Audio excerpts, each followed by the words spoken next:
spent a lot of time with its remote control and considered it possibly the single most useful tool that he owned. He often found himself remembering with disdain the days before TVs had remote controls. Obviously, life had been simpler back then, as there had only been a handful of channels, but he recalled with perfect clarity just how much effort it sometimes took to summon up the will to leave the comfort of his chair, the very same chair in which he was sitting now, and rise to his feet, having endured the stresses and strains of a day at work on the buses, and turn over the channel at 9 o'clock so that he could watch the news. "Did you hear what I just said?"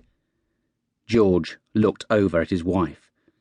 She appeared as though she was expecting some sort of reply, but to what, he couldn't begin to fathom.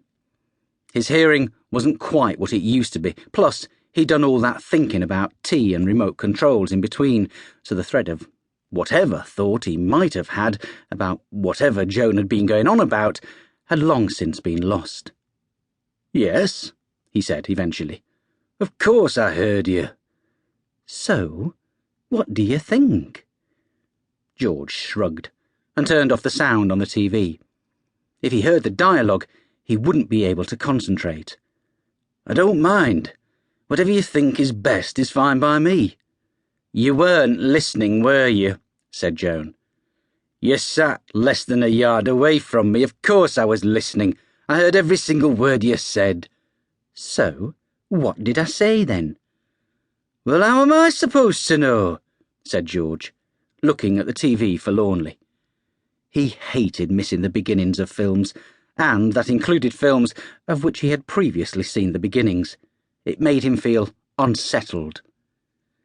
"You asked me a question, and then started with 1,000,001 questions about the first question, followed by a lot of accusations about whether or not I was listening. I can't be expected to keep all that lot in my head, can I?" Joan sighed in the manner of a woman well versed in the art of communicating non-verbal displeasure. "Oh, you were thinking about the film, weren't you? It's only Bridge on the River Kwai, which is my favourite film, which you also happen to own on both videotape and on one of those DVD things too that came free with the Sunday paper." "It's not the same," said George. "I like films when they're on TV. They just seem better somehow."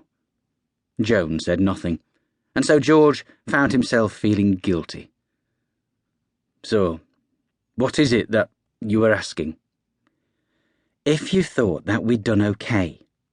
"With what?" "Oh, the boys, of course. Adam, Luke and Russell." "I know who they are," he said impatiently. "You don't need to remind me of our children's names." "What about them?" "Do you think we've done okay with them? You know, done a good job of raising them to be decent young men?" "What a thing to ask, right at the beginning of Bridge on the River Kwai. What's brought all this on?" "There was an item on the radio this morning while I was ironing. Jenny Murray was interviewing a lady who had written a book about the difficulties women face in raising sons, and then they opened it up to the panel that they had in the studio. It was very interesting, actually, and it just got me thinking about what kind of job I'd done with the boys. I mean, look at them. All three of them are grown men, and yet none of them are married." "It's different now," explained George. "Times have changed." "But are they happy?" "How do I know?" shrugged George. "They seem fine to me. Why don't you ask them tomorrow when they come for lunch?" "Oh, you know what they're like."